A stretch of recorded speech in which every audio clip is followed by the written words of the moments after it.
दळवींच्या त्या व्हिडिओची सखोल चौकशी करा. चित्रलेखा पाटील यांची मुख्यमंत्र्यांकडे मागणी. शिंदे गटाचे आमदार महेंद्र दळवी यांचा पैशांच्या गठ्ठ्यासोबतचा व्हिडिओ समोर आल्यानंतर राजकीय वातावरणात खळबळ उडाली आहे. शेतकरी कर्जमाफी, लाडक्या बहिणींच्या योजना, नुकसान भरपाई, महिलांवरील अत्याचार आणि रस्त्यांच्या दुरावस्थेचे प्रश्न प्रलंबित असताना सत्ताधारी आमदार मात्र भ्रष्टाचार करण्यात गुंतला आहे. या व्हिडिओची सीबीआय, ईडी आणि अँटी करप्शन ब्युरो मार्फत चौकशी करावी अशी जोरदार मागणी शेकाप प्रवक्त्या चित्रलेखा पाटील यांनी बुधवारी केली.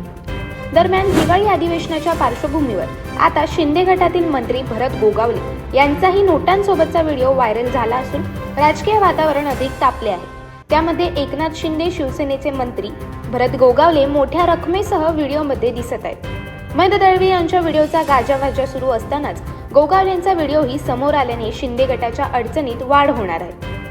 रायगड महायुतीत राष्ट्रवादी आणि शिवसेना यांच्यात सुरू असलेल्या संघर्षाला या प्रकरणामुळे नवी ठिणगी मिळाल्याचे दिसत आहे. महेंद्र दळवी यांच्यावर यापूर्वीही घरगुती हिंसाचार, चोरी, मारामारी, जमीन हडप प्रकरणांसह अनेक गुन्हे नोंद असून 2010 पासून विविध प्रकरणांमध्ये ते वादग्रस्त ठरले आहेत.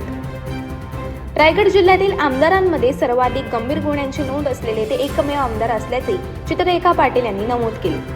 अलिबाग, रोहा आणि मुरुड तालुक्यातील अनेक विकास कामे अपूर्ण असून कंत्राटदार आमदाराच्या कमिशनमुळे दबले असल्याचे दबक्या आवाजात बोलले जाते. निधी नाही म्हणून कामे रखडले असल्याचे प्रशासनाकडून सांगण्यात येते. मग आमदारांकडे इतकी रक्कम येतेच कशी? हा व्हिडिओ खरा आहे की खोटा याबाबत सखोल चौकशी होणे गरजेचे आहे, असे मत चित्रलेखा पाटील यांनी व्यक्त केले.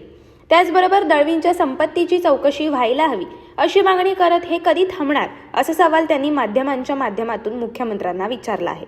त्याचवेळी मुरुड नगर परिषदेच्या मुख्याधिकाऱ्यांचीही चौकशी करण्याची मागणी केली आहे. अशाच अनेक घटना आणि बातम्या जाणून घेण्यासाठी सबस्क्राईब करा आमचे यूट्यूब चॅनल केव्ही न्यूज आणि इन्स्टा पेज कृषीवल न्यूजला फॉलो करा.